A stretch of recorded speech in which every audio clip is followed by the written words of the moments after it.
del ejército que estaba transportando material electoral, nos recordó de pronto algo de lo que lamentablemente no se ha hablado a lo largo de la campaña electoral, que no es solo el fenómeno de la persistencia de un grupo de Sendero Luminoso en la zona del BRAE, sino del tema del narcotráfico en el Perú. El Perú es el principal exportador de clorhidrato de cocaína y la mayor parte de este producto se realiza precisamente en el BRAEM, que no es solo un productor de hojas de coca, es un productor de clorhidrato, es decir, de un producto industrial terminado.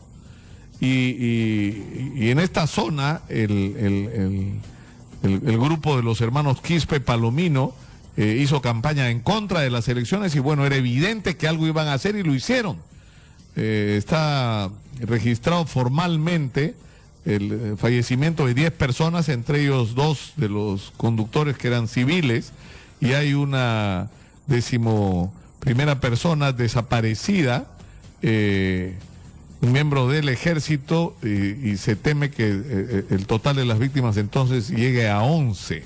Y estamos con Jaime Antesana, que ha seguido todo el proceso en el BRAEM en los últimos años y que es una opinión que nos interesa escuchar. Buenos días, Jaime.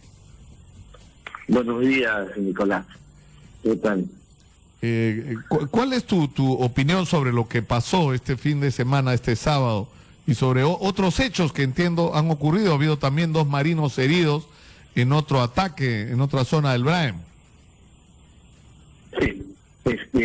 Yo quiero centrarme en lo que pasó en Santo Domingo de Acobamba, ¿no? Porque tengo información y difiere de lo que ocurrió en Mayapo, ¿no?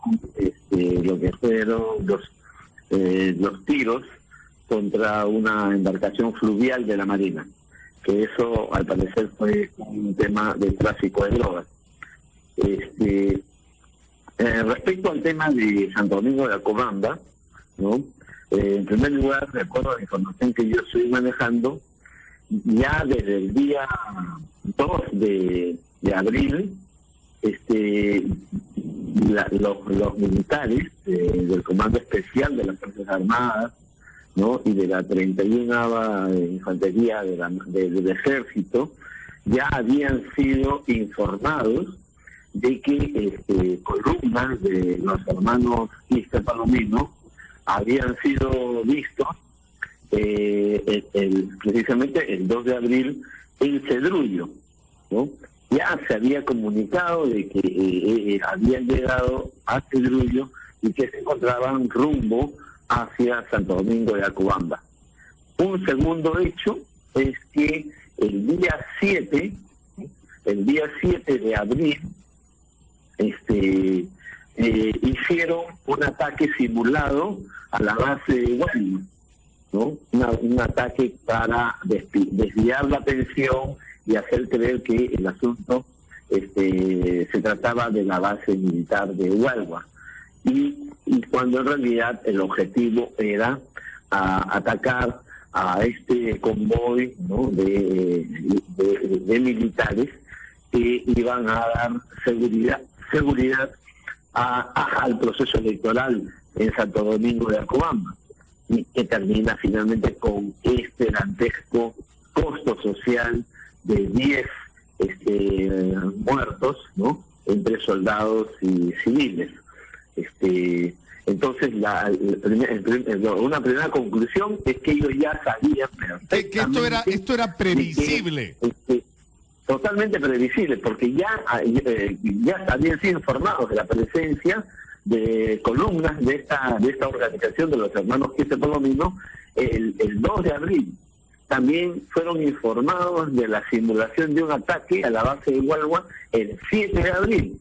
En consecuencia, lo que ha pasado es que se ha actuado sin tomar en cuenta el protocolo de desplazamiento, ¿no? Simple y llanamente han entrado a una zona donde sabemos... Es decir, han entrado, digamos, a la boca del lobo. Sí, eso se podría inferir de lo que estoy diciendo, ¿no? Han entrado a la Boca del Lobo sabiendo perfectamente, o sea, sin tomar en cuenta el protocolo de desplazamiento. El protocolo de desplazamiento es muy estricto para poder movilizarse en Santo Domingo de Acobamba, porque recuerden que en Santo Domingo de Acobamba es donde han sido asesinados informantes y un agente de inteligencia que yo denuncié hacia el año pasado.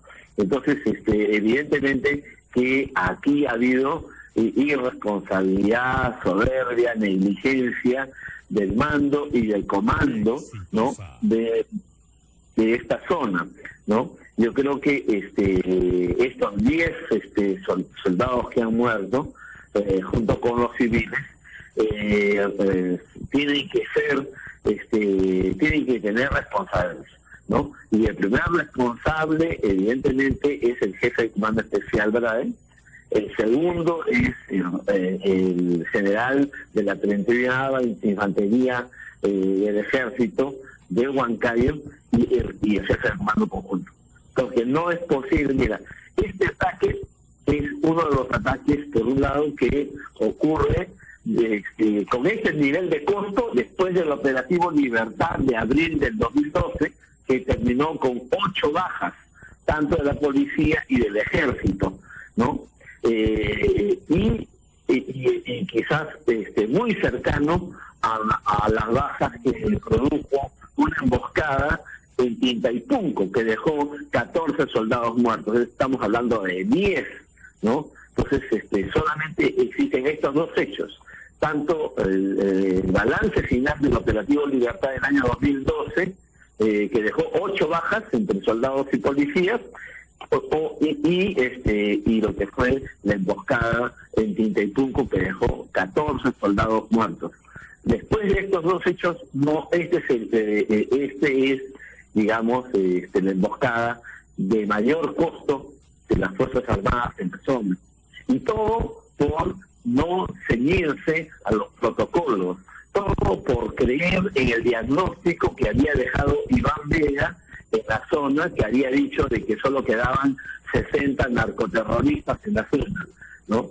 Y obviamente los militares han entrado, han subestimado al adversario, han creído de que en realidad son 60 los únicos que quedan en la zona, y bueno, pues han tenido resultados. ¿Y cuánta gente podría estar movilizando en este momento el grupo de los Quispe Palomino, según tus versiones? Bueno, según mi versión, en ningún momento esta organización ha sufrido bajas considerables, salvo la de agosto del año 2013, que fue el abatimiento de Alipio y Gabriel, ¿no? Y eso los obligó a tener un sistema de protección, ¿no?, basado en un sistema de lo que ellos llaman la zona, de un sistema de varias eslabones que tiene que pasarse para poder llegar a los mandos. Pero ¿de cuánta gente estás hablando? ¿Cuánta gente organizada y armada puede tener el grupo de los Quispe Palomino? A ver, yo creo que ellos deben haber recuperado el nivel de número de hombres que tuvieron hasta antes de la caída de Alicia y Gabriel, que se hablaba de 600 hombres. ¿Por qué? Porque ellos controlan toda esta área, desde el Panamericano, que es la parte, digamos, del encuentro del río Mantaro con el río Apurímac, que da origen al río N, desde el Panamericano hasta los distritos de Santo Domingo de Acobamba, Andamarca, Pariahuanca, Huachocolpa, Hualua, Tintaypunco. Hay 600 hombres armados que tienen el control de un pedazo del territorio nacional en el BRAEM. ¿De eso estamos hablando? No solo el control de esta parte, digamos, del BRAE, que les permite la salida por la provincia de Pampas Tayacaja, que les permite la salida por Chanchamayo, La Merced, no solo por Jauja, ¿no?, la parte esta de Monobamba, sino que ellos también están controlando actualmente, han vuelto a controlar la salida, ¿no?, que hay hacia el Bajo Urubamba, Atalaya. ¿no? Desde el Bajo Urubamba, finalmente ellos se están controlando y tengo Ahora, ¿y por qué es tan difícil derrotar a esta organización? Porque se habla mucho del narcoterrorismo, pero, es decir, si estamos hablando de que el Braen es el principal centro de producción no solo de hoja y de pasta, sino incluso de clorhidrato, y que de ahí sale droga que termina exportada al mundo, entonces estamos hablando de narcopolicías y de narcomilitares y de narcoautoridades, porque es imposible, pues, tienen que entrar insumos y tiene que salir la droga para que este sistema de operación del narcotráfico esté funcionando. Y esto es imposible sin la complicidad o la permisividad de las autoridades. Pero por supuesto, mira, y el BRAE no ha hecho absolutamente nada contra el narcotráfico. Que alguien quiera afirmar lo contrario, va contra los hechos. El BRAE es el imperio del narcotráfico y de la producción de cocaína en el Perú. Y te cuento algo más. El último operativo que los militares realizaron fue el 2 de septiembre en Virgen Jaza, que les salió mal, según mi crónica, ¿no? Les fue muy mal realmente. Ahí fueron heridos 4 hombres, fueron casi derribaron casi derriban 2 helicópteros. Les fue tan mal que salió finalmente Gustavo Gorriti pintando un cuadro totalmente, en la versión que las Fuerzas Armadas quisieron, pero no se extrajo todas las conclusiones de lo que ocurrió en ese último operativo del 2 de septiembre en Virgen Jaza, donde las Fuerzas Armadas le fue muy mal y no fue abatido el llamado camarada Antonio, que estaba a cargo de esta operación. Entonces, ya desde esa fecha, la organización de los hermanos Quispe Palomino, que no es sonderista, esta es una organización de un clan de la droga, que ha hecho que de sus anillos, tiene como 4 o 5 anillos, para poder ellos controlar el área y evitar los costos en cualquier tipo de acción. Entonces, lo que ha pasado es que ellos ya no salen fuera de las zonas donde ellos controlan. Y justamente Santo Domingo de Cobamba es una de las zonas que controla esta organización.